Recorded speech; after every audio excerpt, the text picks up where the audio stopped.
दो जादुई गुफाएं। गोपालपुरी नामक गांव में सोनिया और सुमन नाम की दो सहेलियां रहती थी। सुमन अपने माता पिता के साथ बहुत ही छोटी से मकान में रहती थी। वहीं सोनिया बहुत ही बड़े घर में रहती थी और बहुत अमीर थी। सुमन बहुत ही अच्छी और ईमानदार लड़की थी। सोनिया बहुत ही घमंडी और लालची लड़की थी, परंतु फिर भी वे दोनों बहुत ही अच्छे दोस्ते थे। वे दोनों साथ में ही स्कूल जाते और साथ में ही घर आते। स्कूल से आने के बाद दोनों रोज शाम को पार्क घूमने जाते थे। फिर एक दिन सुमन सोनिया से कहती है, सोनिया, तुम्हें पता है हमारे गांव के बाहर वाले जंगल में कोई गुफा है और मैंने सुना है जो कोई भी उस गुफा में जाता है वो वापस लौट कर नहीं आता। सुमन, ये सब कहने की बातें हैं, ऐसा कुछ भी नहीं है। चलो हम आज ही उस गुफा के पास घूमने जाते हैं। सोनिया, अच्छा तुम कहती हो तो चलते हैं। फिर अगले दिन सुबह सुबह सोनिया और सुमन उस गुफा की ओर घूमने चल पड़ते हैं। थोड़ी दूर चलने के बाद उन्हें दो जादुई नजर आता है।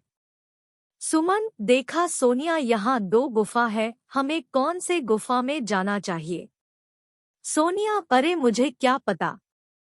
सुमन और सोनिया दोनों ये सोच ही रही थी कि कौन सी गुफा में जाए, तभी वहां एक परी प्रकट हुई और कहती है, परी, हाँ हाँ हाँ, मेरे इस जादुई जंगल में तुम दोनों का स्वागत है। और जैसे कि तुम देख सकती हो तुम्हारे सामने दो गुफा है, एक गुफा अच्छाई का और दूसरा गुफा बुराई का। अच्छाई के गुफा में जाओगी तो तुम्हें वहां एक वृद्ध महिला मिलेगी जो कई सालों से बीमार पड़ी है। तुम्हें उनकी सेवा करनी होगी। और अगर बुराई के गुफा में जाओगी तो तुम्हें वहां ढेर सारा खजाना मिलेगा। परंतु याद रखना, उस गुफा में एक नागिन रहती है और ये तुम पर निर्भर करता है। तुम कौन सा मार्ग चुनती हो, अच्छाई का या बुराई का? हाँ हाँ हाँ हाँ, इतना बोलकर वो परी वहां से गायब हो जाती है। सुमन, सोनिया, हमें अच्छाई के गुफा में चलना चाहिए। वहां बेचारी बूढ़ी काकी कितने सालों से बीमार पड़ी है, हम उन्हें इस हालत में नहीं छोड़ सकते। हमें जाकर उनकी मदद करनी चाहिए। सोनिया, हाँ, तुम ही जाओ अच्छाई के गुफा में, मैं तो बुराई के गुफा में जाऊंगी। सुना नहीं तुमने वो परी क्या कह कर रही कि बुराई के गुफा में हमें ढेर सारे खजाना मिल सकता है जो हमें मालामाल कर सकता है। मेरी बात मानो, तुम भी मेरे साथ बुराई के गुफा में चलो। सुमन, नहीं सोनिया, मैंने बचपन से ही सीखा है कि हमें हमेशा अच्छाई के रास्ते पर ही चलना चाहिए। पैसों का क्या है, पैसे तो आज है और कल नहीं, परंतु हमारी अच्छाई हमेशा हमारे साथ रहती है। तुम्हें तो कुछ कहना ही बेकार है। सोनिया, मैं तो चली अपने बुराई वाले गुफा में, तुम भी जाओ अपने अच्छाई के गुफा में। इतना कह कहकर सोनिया बुराई के गुफा में चली जाती है और सुमन अच्छाई के। सुमन को थोड़ी दूर चलने के बाद गुफा के अंदर बहुत ही खूबसूरत दुनिया नजर आती है, जहां बहुत ही सुंदर सुंदर फूल खिले थे, तरह तरह फल लगे थे। सुमन को बहुत भूख लगी थी तो वो पेड़ से फल तोड़कर खाने लगी। सुमन, वाह कितने स्वादिष्ट फल है। तभी सुमन को वहां एक कुटिया नजर आती है जिसमें से खांसने की आवाज आती है। सुमन उस कुटी के पास जाती है और कहती है, अम्मा, खांसने की आवाज। सुमन, मैं आ गई हूँ आपकी देखभाल करने, अब आप बहुत जल्दी ठीक हो जाएंगी। सुमन सच्चे मन से उस अम्मा की देखभाल में लग जाती है, दिन रात उनकी सेवा करती है। सुमन रोज कुटिया की सफाई करती है, झाड़ू लगाती है, पशु पक्षी को खाना खिलाती है और बहुत ही अच्छे से अम्मा का ख्याल रखती है। वहीं दूसरे तरफ सोनिया के बुराई के गुफा के अंदर जाते ही उसे बहुत ही अजीब और डरावनी दुनिया नजर आती है। उसे बहुत ही डरावनी आवाजें सुनाई देती है। सोनिया खजाने की लालच में आगे बढ़ती रहती है। सुबह से शाम हो जाती है। सोनिया का बहुत भूख भी लग रही होती है। सोनिया उस परी ने कहा था कि यहाँ खजाना है, पर मुझे दूर दूर तक तो कोई खजाना नजर नहीं आ रही और भूख से मेरी जान जा रही है। फिर थोड़ी और आगे चलने पर सोनिया को कुछ चमकती हुई चीज दिखाई देती है।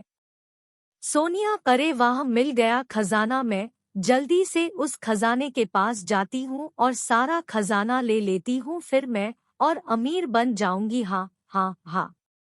ये सोचकर सोनिया खजाना लेने आगे बढ़ती है। उसे वहां ढेर सारा खजाना नजर आता है। सोनिया, अरे वाह, इतना सारा खजाना। सुमन तो पागल है जो अच्छाई के गुफा में चली गई। अगर वो मेरे साथ बुराई के इस गुफा में आती तो उसे इतना सारा खजाना मिलता। पर कोई बात नहीं, अब ये सारा खजाना अकेले मेरा है। हाँ हाँ हाँ। ये सोचकर सोनिया जैसे ही खजाने को हाथ लगाती है, वो खजाना गायब हो जाता है। सोनिया, अरे ये क्या, ये खजाना मेरे हाथ में क्यों नहीं आ रहा? इसी प्रकार सोनिया जैसे ही खजाने को लेने के लिए हाथ आगे बढ़ाती, खजाना गायब हो जाता और अगर हाथ पीछे करती तो खजाना वापस आ जाता। सोनिया, अरे ये क्या हो रहा है मेरे साथ? तभी उसके सामने एक नागिन प्रकट होती है। नागिन, ही लालची लड़की, अब तेरा लालच ही तुझे ले डुबेगा। अब तू यहाँ से जिंदा बचकर नहीं जाएगी और मेरा भोजन बनने के लिए तैयार हो जा। मैं कई सालों से भूखी हूँ और आज जी भर कर तुझे खाऊंगी। हाँ हाँ हाँ। सोनिया, नहीं, मुझे छोड़ दो, मुझे जाने दो, मुझे कोई खजाना नहीं चाहिए, कृपया मुझे छोड़ दो। नागिन, हाँ हाँ हाँ।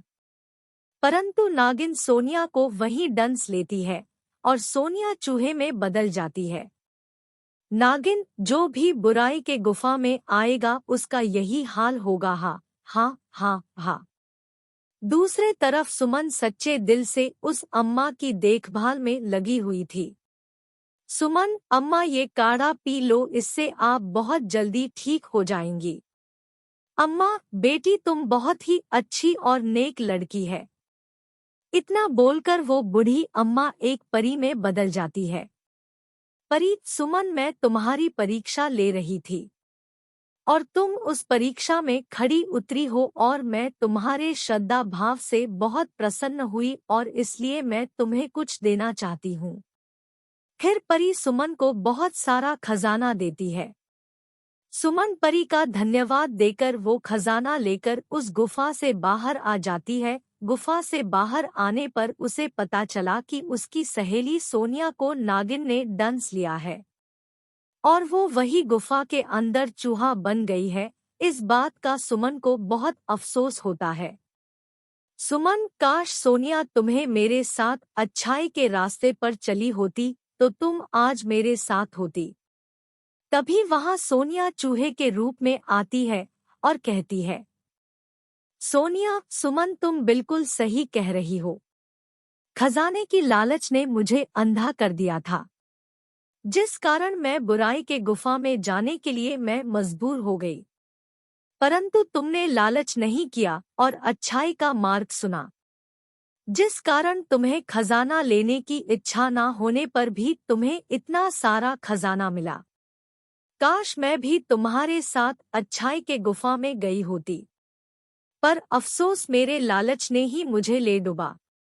इतना कहते ही परी वहां पर आती है और सुमन से कहती है, परी, तुम्हारी बातें सुनकर लग रहा है कि तुम्हें अपने किए पर पछतावा है।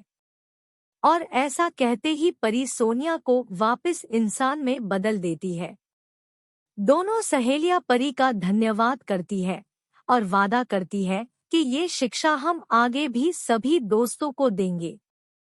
दोस्तों, सच्चाई और ईमानदारी में वाकई बहुत ताकत होती है। तो कैसी लगी आपको मेरी यह कहानी? मुझे कमेंट करके ज़रूर बताएं और यदि कहानी अच्छी लगी हो तो अपने दोस्तों के साथ भी शेयर करें। और हाँ, अगर आपने अब तक मेरे चैनल को सब्सक्राइब नहीं किया है तो ज़रूर सब्सक्राइब कर दें।